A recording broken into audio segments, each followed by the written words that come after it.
Well, hello, good afternoon. It's Dr. Mark Freeman. I'm the medical director of Telemedica LLC. And I know you've heard from me in the past, but this month our topic subject matter is GERD.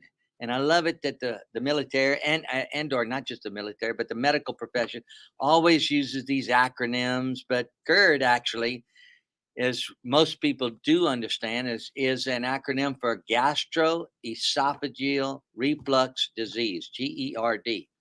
So that's what it is, and most people understand that and recognize that. But what what's the anatomy and physiology as we normally go through on a monthly basis all these topics of discussion? I want to give you the anatomy and physiology and how does it interplay with what we can claim in the veteran community as a possible disability. Yes, it's an insult.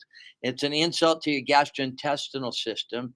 And how does it apply for our claims for disability? Okay, number one, the anatomy of GERD, if you will, the gastro, okay, that's the stomach, esophageal, that's the food pipe, as opposed to the windpipe.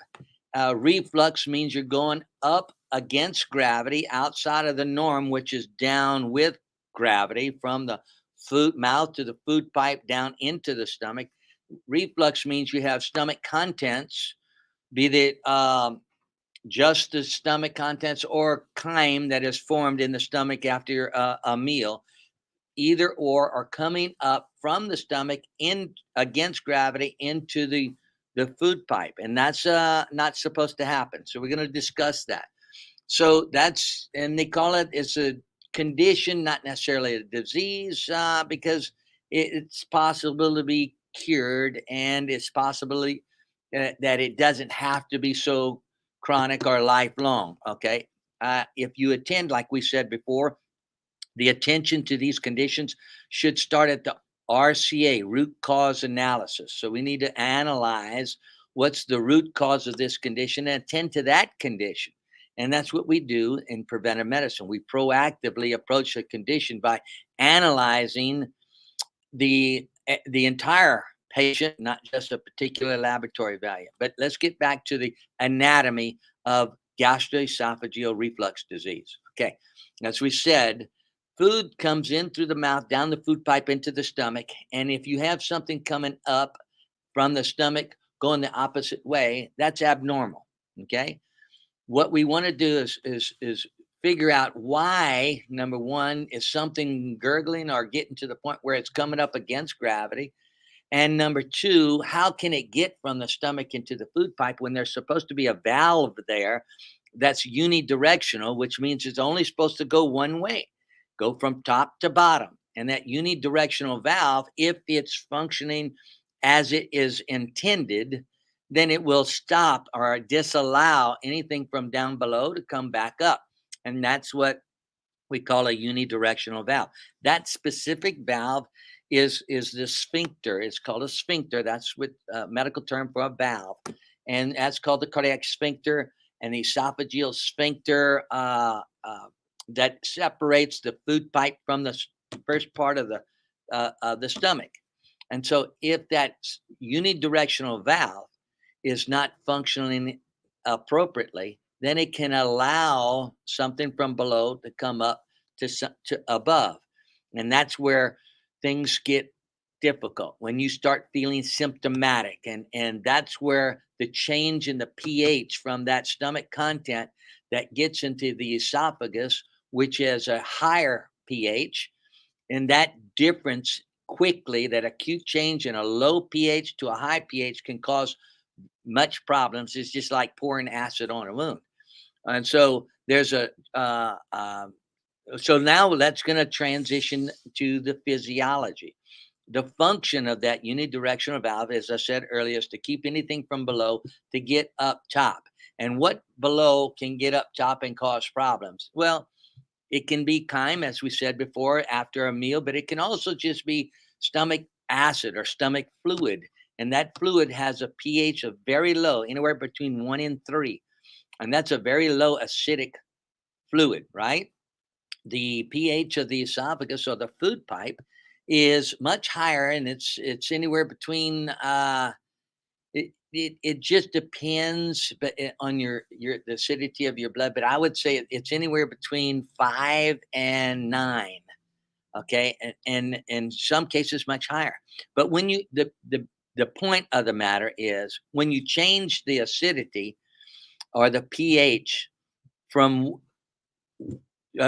extreme levels of acid that's going into an area of alkaline, you'll experience inflammatory symptoms in that area, and the acid in the tissues of the esophagus can cause an acute inflammatory reaction, and you'll call it heartburn. You'll call it reflux, as manifested by uh, increased pain. It feels like a bloating, not of your stomach, but increased bloating in your esophageal area. It feels like you're tasting certain materials that you are not supposed to taste, and there's many different um, perceptions of the change of pH. But there's also, if this type of physiology going from bottom to top when it's not supposed to takes place on a prolonged period, then you'll get into a chronic debilitating condition of gastroesophageal reflux. Now, the anatomy being said, the physiology being expressed, let's see if we can put it together and do some sort of analysis. Maybe not a root cause because everybody's pretty different. Here's my take on it. Okay, keep this in mind. This is my take from as a preventive medicine physician. I try to assess things that I can proactively intervene so as not to produce chronic debilitating conditions. Right. So in this case, when somebody might come to me and have complaints of GERD, then I know that it's abnormal direction of flow from top to bottom. It's now going from bottom to top. Well, we want to know, is there any precipitating factors? What might cause this? Is it only after eating spicy meals? Is it due to, might you have a hiatal hernia? There's tons of different causes. So we'll investigate all of the particular causes that can make pressure. Increased abdominal pressure can push things up against the gravity to go from down below up top, and the diaphragm, a weakness in the diaphragm that'll allow the abdominal contents to get in the thoracic cavity. We call it a hiatal hernia because it's a protrusion through an opening at the hiatus of where the esophagus or the food pipe meets the stomach in the abdomen. So the diaphragm is a dome-shaped muscle. It plays a big part in this. A lot of people who have anatomical pathologies such as a hiatal hernia, it can be the cause of contents from the abdominal contents from the stomach to go up against gravity. We call that reflux and cause heartburn. And that's the entire process called gastroesophageal reflux disease. Again, I mentioned this assessment proactively because nobody's born with GERD, and as you're growing older, you don't have GERD until sometime in the future. And we got to say, well, what can cause a relaxation or a pathology of the esophageal sphincter, that unidirectional valve that goes down to from the food pipe into the abdominal contents, as in the stomach specifically? What can cause a relaxation? Well, most of the time we know that most conditions are caused by inflammation, chronic inflammatory conditions. And it could happen acutely, but if not treated acutely or intervened appropriately, it'll go on and on and on. And we call that chronic. Anything that's greater than 6 weeks. In some conditions, they call it greater than 6 months. So those conditions, there's got to be a reason why that sphincter, the unidirectional valve, is failing to perform as its intended use. There's also, problems with the conventional approach to treatment, and this is again my take on it. The conventional approach to treatment automatically jumps into H2 antagonists, which is maybe appropriate for a short period of time. It was usually initiated uh, uh, in the case of gastric ulcers and some sort of erosive conditions. and it kind of reduced the histamine production by your cells that led to inflammation. And then the next thing that came about was the proton pump inhibitors, which are allow the stomach cells to reduce the production of acid or slow down the production of acid so as not to cause so much pH problems. But it doesn't do anything to reduce the against gravity flow, or we call it reflux. So it stops the production of so much acid. And so you might not have so low of a pH, but you still have a acidic pH in your stomach contents, or you wouldn't be able to digest your foods. Anyway, so these two medications or drugs, if you will, were in the beginning being prescribed to cover the symptomatology of gastroesophageal reflux disease, not necessarily prevent it. So in the beginning, it was only studied. Proton pump inhibitors were only studied and researched for approximately 5 to 6 weeks, 5 to 7 weeks period, a short period of time before they said, "Oh, this really works very well. No use to prolong these test subjects. Let's just go ahead and get this thing approved," which they hurried the approval. But in the beginning, it was only approved for a short period of time. That time that was needed for the treatment of gastric ulcers and peptic ulcers. They know if you combined the anti H2 antagonist, you can reduce the histamine production and reduce the inflammation that's caused by this pro-inflammatory histamines. And then if they added the proton pump inhibitors, you can reduce the acid production so as to not to have so much pH that's going to change. So these two things were, and then they found out that in the discussion of gastric ulcers and erosive esophagitis, these type of conditions of chronic inflammation, that there is a bacterium that might be involved, and so they added an antibiotic to the regimen of treatment. Well, my thought process or concept of this treatment without or just treating the symptoms without attending to the cause is a lot to do with why I went into preventive medicine instead of staying in conventional medicine. But these conditions can be somewhat subdued. But I think if you attend to the cause, if someone had a hiatal hernia, you need to look at that. If someone had some valvular dysfunction, you need to look at that. And you need to assess the entire scenario before you can come up with a treatment for the cause. You want to attend to the cause.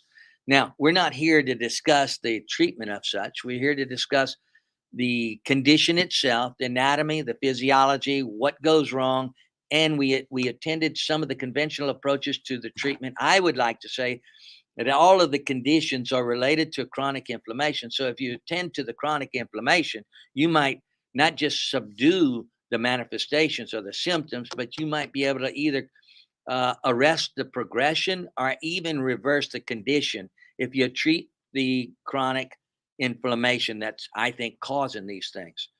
So attending to the greatest anti-inflammatory we know are coming from the essential fatty acids. It's coming from eicosanoids. And essential fatty acids are the basic building blocks of the source of where eicosanoids come from. There are some eicosanoids that are pro-inflammatory, but there are a number of eicosanoids that come from omega-3 fatty acids that are anti-inflammatory. So I think the attention should be swayed towards treating the cause and not just the manifestations or the symptoms. That being said, how does that fit into our veteran community? Well, our veterans are interested, yes, from the VHA, Veteran Health Administration, to take care of the condition and with treatment, but also the veterans who have derived this condition from the time that they actively served in our armed forces to the present day current symptomatology. They want to look through the VBA, the Veteran Benefit Administration, to see if yes, they have a current disability, and can it be connected to some illness, injury, or event that occurred while they were actively serving. Well, that being said, I get a lot of veterans that come to me and want to claim a GERD condition as a disability and try to connect it to their service time in service. Well, and most of them have been told, or some of them have questioned that this can be done with the presumptive diagnosis that have been listed, or that at least been entertained through the Gulf War syndrome and the PACT Act. And I'm here to say that those presumptive diagnoses are mostly related or mainly related to functional disabilities, not structural disabilities. And GERD happens to be a structural disability. And so the VBA is attending that the time served actively is not going to change the anatomy, the internal anatomy of something. So the anatomical disabilities are not presumed to be connected through the exposure to environmental toxins, hence our PACT Act. But functional disabilities, like that which might occur with intestinal dysfunctions other than infectious and other than anatomical, might be able or be part of that presumptive diagnosis whereby you have been exposed to environmental toxins while you're in a certain area that's covered by the PACT Act. Okay, so what I want to do is quickly sum this up because I want to entertain questions. I know there's some questions out there. I've gone through a lot of things, and I'm sorry if I stepped in like a practicing physician, but I am. I'm sorry if I stepped in and gave my opinion as a preventive medicine physician, but I am. And so I'm trying to keep it simple and keep it to the point, which is what concerns our veteran community and how they can relate the condition, the anatomy, the physiology, and the interrelations of how to make it a claim. Now, sometimes it's possible that a veteran can claim an anatomical dysfunction or disability that leads to a dysfunction by something that might have occurred through an injury or an illness or an event. But we're hard pressed to make this connection with the Gulf War syndrome, if you will. So let's just sum this up, and I'm going to entertain some questions. We'll have a big Q&A afterwards. In summary, gastroesophageal reflux disease is what is known as GERD. It means that stomach contents or something from below is refluxing up against gravity and going in the wrong direction into the esophagus. All right. So that we know is when we say something is abnormal, that's pathological. Okay, it's abnormal. The normal flow is from top to bottom. When we have something abnormal, we anatomically we describe it as something that's helping the gastric contents increase its pressure to go up against gravity, and that is going against that unidirectional valve that is supposed to prevent that from happening. And so that something in the unidirectional valve is either structurally or functionally impaired. And so that's what allows contents from below to get up top. Uh, Physiologically, it's known as heartburn, or you have other symptomatology that can cause nausea and it cause bad taste, and it can cause inappropriate, maybe even chest pains, but things of that sort. And so that's the physiology. It's just something below pressing up against a unidirectional valve that's supposed to stop or block that flow, and something wrong with that valve allowing that flow to come up beyond it. All right. So, and that's the anatomy and the physiology. Now,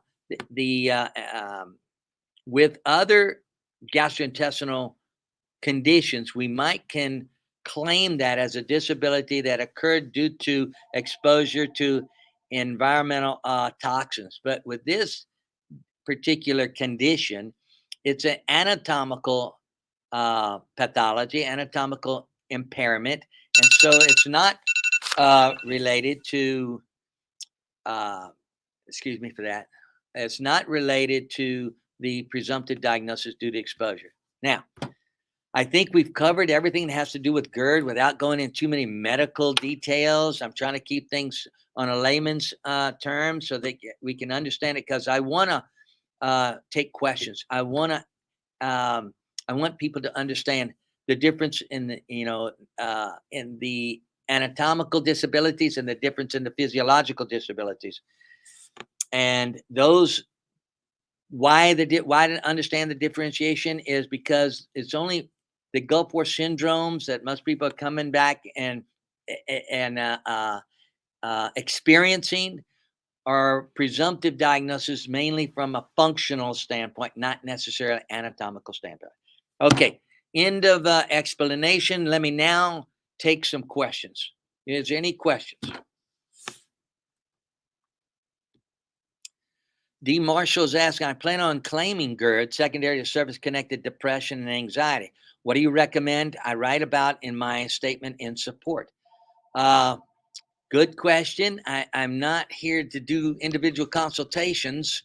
That might take me a little bit more time than Telemedica has allowed me, but let me just kind of briefly say, is GERD and anatomical gastrointestinal impairments can be related to certain central nervous system conditions. You know, PTSD, anxiety, depression, these are all central nervous system conditions. And I'd like to add, even tinnitus. Tinnitus is a central nervous system condition. It's not supposed to be ringing in your ears when you're not when there's no bells outside. And so those in combination can lead to certain anatomical dysfunctions, anatomical impairments, which leads to physio or functional physiology dysfunction. So I don't know. I would have to take some time and mull over it and see how I would specifically say in your statement of support what I would do. But I would certainly look at all of the central nervous system conditions that have some sort of relationship to gastrointestinal. You know, I know when somebody is anxious, they can get nauseated. When somebody has, you know, inappropriate mood altering dysfunctions that might manifest as depressions, that then they don't want to eat certain things, that the GI tract is going to be changed up. The amount of uh, acidic fluid and the contents of the acidic fluid and the means by which you can start with your digestion. I know pepsin and trypsin and all of these things are part of the digestive process found in the saliva. It starts in your mouth and it goes to your stomach. And so there can be a lot of relationships. Now, the thing that we have to do is prove causation. We've got to prove causation. Or unless you want to something to do with the central nervous system that aggravates a pre-existing condition, if you had GERD before, or if you acquired it in while you were actively serving, then get some buddy letters and get some documentation in your service treatment records that you made complaints, you were treated for such while you were actively serving, and then you don't have to have it secondary to anything else. It's a primary direct connection. Anyway, I hope that helps you. I don't want to prolong any case study, but I hope that answers your question. Any other questions? What type of special medical evidence documents might I need to strengthen my claim for GERD? Well, just as let me reiterate, it's much easier to claim gastrointestinal functional impairments like irritable bowel syndrome, something that is not anatomically but physiologically accepted. You much easier to claim that against a Gulf War type syndrome case study or claim or contention. But something to do anatomically, if you had some what type of special medical evidence documents, you certainly need to have, your entrance exam saying that you had no previous gastrointestinal dysfunctions. And if you had anything on your separation health assessment or your exit exam saying that you've complained of such, then you should have some documentation in your service treatment record. And that would be in great support of saying, I have these conditions while actively serving. I continue to have them. I sought medical attention, and I currently have these conditions with current diagnosis. Therefore, you can prove current diagnoses. You can prove some sort of not necessarily injury, but illness or event that occurred that was documented in the service treatment record. And then you've had continuity of care since that was documented. You currently have that diagnosis. From the time you were in to the time now, you've had continuous care, or you sought medical attention. So you need those three things, and that would lead you to a nexus. Current symptomatology, an event or illness that occurred while you were actively serving, and the continuity of care, seeking out medical attention. That certainly will establish a nexus. I hope that answers your question. I don't want to keep prolonging too long, but let me take a couple more questions. Anybody else? Any other questions? And let me just point out while we got this little break that any other questions, you can always reach out to Telemedica LLC. I'll post the number up on the screen right now. It's customer service at Telemedica LLC. The number is 512-883-8446. Again, you can email customer service at Telemedica LLC or call them at 512-883-8446, and they might be able to even answer you in more detail. I'm a little pressed for time today. I'm trying to answer all of your questions, and I've got enough time to take one more question. Anybody else? Can IBS be secondary to GERD? What a question. So IBS is one of those presumptive diagnoses that can be related to Gulf War insults or Gulf War syndrome or PACT Act presumptive diagnosis. Now, can it be, that's a functional dysfunction, or, okay. And can it be related to GERD? Well, nobody really knows the cause of IBS, except that I think that pretty much all these chronic conditions are caused by a prolonged, which we say chronic inflammatory condition. So can GERD, which is mainly stomach related, go into the GERD going from the stomach to the esophagus, can it be related to a condition of irritable bowel syndrome? So then you'd look at an upper GI causing a lower GI problem. I've never heard of that, but I'd have to research it more, and let me look more into the anatomy and physiology. But upper GI, there's certain valves. There's certain. Let me look into that more. It's the upper GI problem is a retroactive reflux problem. Now, going down the normal pathway into the from the upper GI to the lower GI. Well, when I say upper GI, what I meant is above the diaphragm, above the stomach. Okay, above the stomach. Then below the stomach, you got the small intestines, then the larger intestines. And can one affect the other? I'm gonna have to research that. But look, get back to that number, that customer service, and that number that I just mentioned about Telemedica, and I'll be in consult with them. I'll do more research, and I'll give them my opinion, but they might have the answer. They might already have the answer. I'm in consult and in contact with Telemedica as their medical director. And so we'll work that out. Just get back in touch with customer service. They should have an answer by me within a week. Great question. Anybody else? One more. Okay. No other questions. I hope you took something away from this month's topic of discussion, gastroesophageal reflux. We understand what it means. We understand the anatomy. We understand the physiology, what went wrong, and we understand how we can integrate that into the veteran community to make our claims, make our contentions. And hopefully you got something out of that today.